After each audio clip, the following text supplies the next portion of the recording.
Can you believe how time flies by so fast? We're already at Wave 5 of the Mario Kart 8 Deluxe Booster Pass DLC, and with it, 8 new tracks to choose from and 3 brand new characters. The Plant, the Wizard, and whatever this is supposed to be. Anyways, today we're gonna check out all of those tracks, see the hidden details, and if you like this series, well, make sure to subscribe, and let's just jump into it. Welcome to Athens, Greece, and this tour track actually received quite the visual overhaul compared to what it looked like on my tiny phone screen.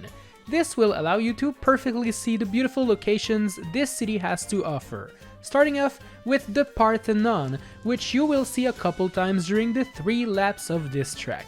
As you drive and check out the beautiful statues, you'll also end up in the Theater of Dionysus, but you won't be able to see some theater, as nothing is being played right now, which is a bummer. Thankfully, driving through Hadrian Arch will probably make you forget this, and this part will actually make you fly up to land inside a cave, which leads back to the Parthenon. Have you noticed this big statue that you can see from many points during gameplay? Well, it's none other than the beautiful statue of Athena, and wow, is it impressive! Speaking of statues, there's also 2 more with water flowing out that can be seen near the starting line. As you drive through the road up the Acropolis, make sure to dodge all of those rock boulders falling from the mountain and pay attention, as there's a secret cave right over there.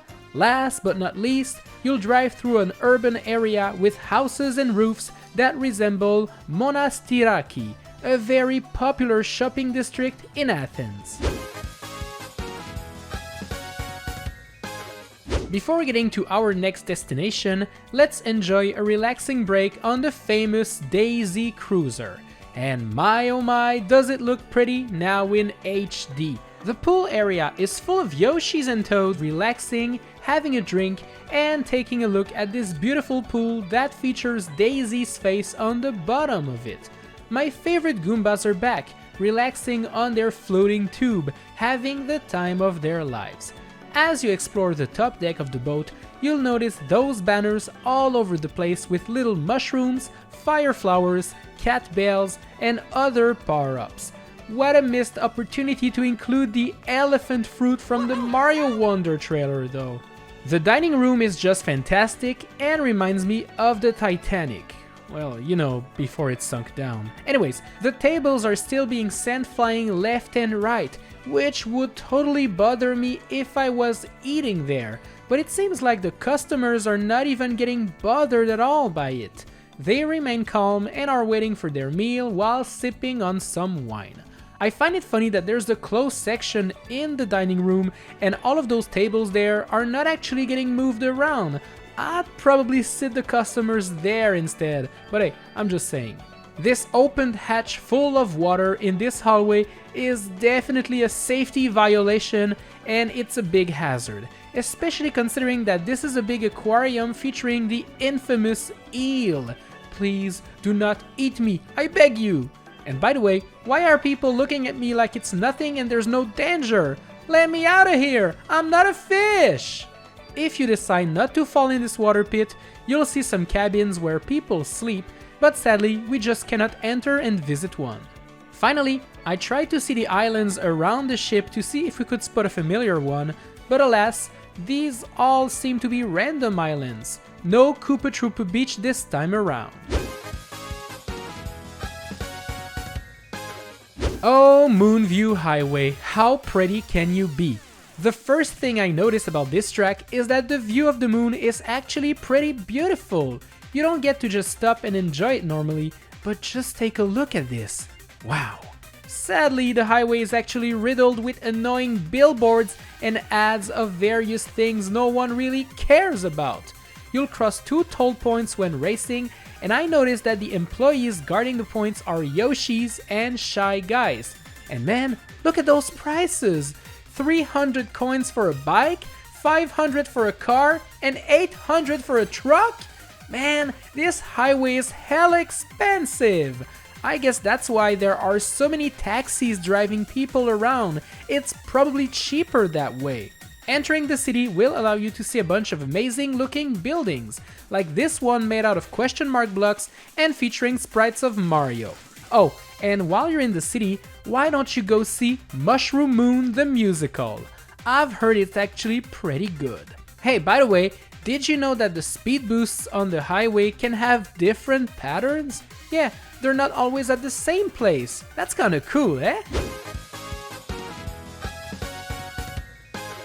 You gotta love how they actually release brand new tracks in those waves of DLC, and Squeaky Clean Sprint is just fantastic.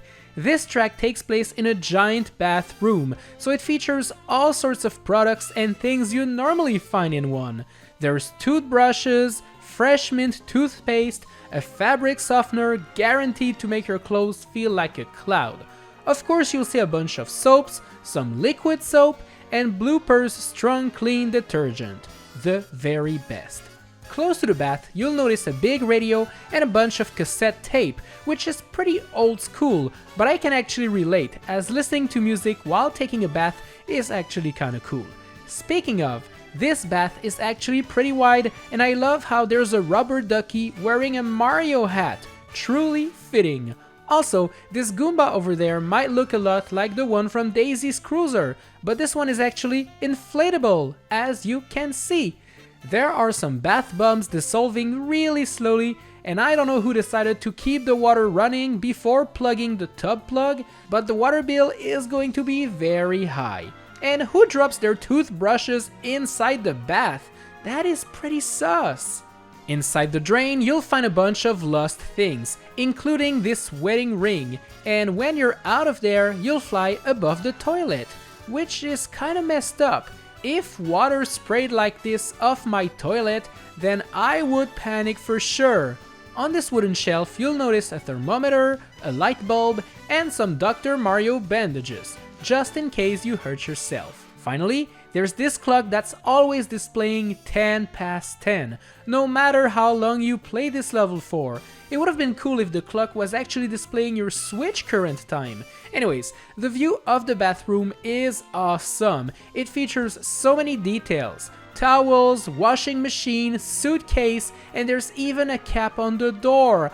I'm pretty sure this room is in the same big house as the one from Ribbon Road. I was supposed to be in Los Angeles for E3 a month ago before it was cancelled for good, so being able to visit the city inside Mario Kart is actually kinda cool. Starting off on the Santa Monica Pier, you'll be driving real close to all of the cool attractions, like the Venice Beach Skate Park, the Pacific Wheel, and Muscle Beach. Oh, by the way, have you noticed the graffiti on the skate park ramp? It's showing bullet bills and bloopers, and it looks pretty cool. If you love baseball, you'll be thrilled to fly above the Dodger Stadium, where you'll notice these two banners of very popular players, Mario and Bowser. Mario's number is 64, which is a reference to the N64, duh, and Bowser's number is 98. Is this a reference to Troy WD98? Even though E3 is no longer happening, Mario Expo is in town, and I'll be attending it, so you should come and visit me. To finish our tour, we'll check out the Inglewood oil field, which isn't the most interesting thing ever, so let's just grab a burger before we head out. I was a bit sad that the Hollywood sign wasn't included in the background, but we can see this big millionaire house in the hills, so that's still kinda cool. Sunset Wilds, one of the best GBA track ever, is back and looking quite fantastic. Almost everything we love about this track is back. The little shy guys living in their tents, those walking on the track are all there, although they no longer grab onto you, but if you hit them you'll just lose a bit of speed, and that's pretty much it. The track still features mud puddles and has giant dinosaur steps, which is a bit odd because there aren't any dinosaurs here. Oh well. The worst thing that happened to this remake is the fact that when you get to the final lap, the sun no longer sets down. The final lap used to be played during nighttime, and this is no longer the case, which is a big letdown. I really liked Koopa Cape in Mario Kart Wii, so I am pretty happy to see it back in the booster course. The track is pretty similar to what it was and very few changes have been made. The starting line now features a mechanical Koopa shell bouncing left and right in between those two pipes, which is actually pretty cool. There's actually a few more mechanical Koopa shells throughout the track and they look all shiny and pretty. The underwater section near the end is back, although you're no longer in a tunnel underwater, but more inside of a half pipe that is submerged, so you'll definitely get wet. Being there also allows you to see all of the cool fish, cheap cheeps, and even the giant eel who's just chilling in the background. The Thundershock thingy that used to shrink you in Mario Kart Wii is nowhere to be found and was instead replaced by those anti-gravity boosters, which turned a difficult section into a pretty easy one. We're in Canada, eh? Would you like some maple syrup maybe? Welcome to Vancouver, where you'll get to enjoy the snow. Yay! The Capilano Suspension Bridge will be our first stop, and if you're afraid of heights, you might not want to look down. If you enjoy nature, you'll be able to check out the Lost Lagoon, but if you're getting cold, well, you might want to warm up by going inside of the Vancouver Public Library. You can't leave Canada without enjoying a little bit of hockey by visiting the Rogers Arena, which has been renamed Mario Arena in that one. The score is still 0-0, but trust me, we'll eventually see a goal. Or maybe not, since they're not actually playing hockey, aren't they?